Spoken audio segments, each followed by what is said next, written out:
In order to start writing and running Python code, we need to get Python first. Download it. Let's go to Google and then we'll look for Python download. I already looked for it.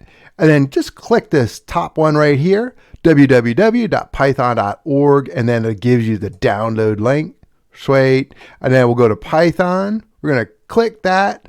It'll tell you for Windows, Linux, Mac, stuff like that. So you have a different operating system. Go ahead and pick that. But it's going to know that I have a Windows machine. It's going to give me an executable. So I will just go ahead and open this file. All right, this window pops up right here. I'm really not keen on that path, but I'm going to keep everything default.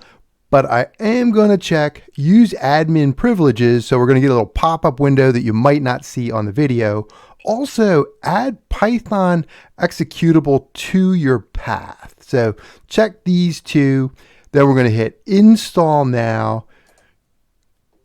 There we go. I don't think you can see this, but I just hit yes for the admin privileges. I paused the video while that little loading bar went all the way to the right, and then I got this. Setup was successful. Cool. I'm going to close this, and now let's just click back to Google. There we go. And now we're going to get PyCharm, our integrated development environment, right there, right? PyCharm download. It says professional. We don't want the professional because that costs money, and we don't need it where we're at. So it says the PyCharm Professional, you'll be tempted to download that. It takes a long time, and then you won't be able to use it because you'll have to pay for it. You want PyCharm Community Edition, so look around for that. We'll hit the download. There we go. I'm going to pause the video while it's downloading. All right, so we got our file. Let's hit Open File. It's going to be much the same as in our Python installation. We're probably going to get prompted to allow an install. I got prompted. Do you want to allow this app to make changes to your computer? I hit yes. All right, let's hit next. I'm going to pick default. There we go. Yep. Community Edition shortcut. Yep. File associations. That's pretty handy. The .py are the Python source code files. We'll hit next and hit install. This is going to take a little bit. I'm going to pause the video when it's all done. I am going to reboot now, but before I hit that finish, I'm going to pause the video or I'm going to lose this segment of the video. It's complete. Let's go ahead and check out what we got. PyCharm Community Edition. It's opening up. PyCharm is open. I'm going to hit new project. Cool. Make sure you have this selected. Create a new .py welcome script because that'll make things a little easier. I'm going to use the default name and then just take note of your location so you can find your projects.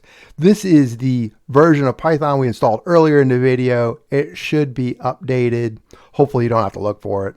We'll do a create. Here we go. Opening up. And this takes a minute or two, this creating virtual environment. I'll pause the video. Project's opened up and PyCharm opened my main.py file. If it didn't for you, you can go ahead and click on it to open it up.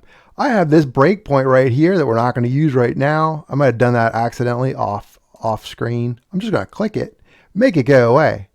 Let's go ahead and delete this code and do a simple print statement. Print hello world with an exclamation mark. If this is too small to see, you can go ahead and make this bigger. Hit that hamburger menu there. It says file. We're going to go down to settings.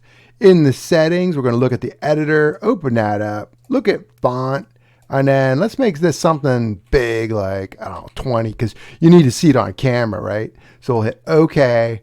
That's a lot better. I'm going to go ahead and hit this box to expand out my PyCharm for the whole screen. Hit the run main. Sweet. Hello world. So we are up and running.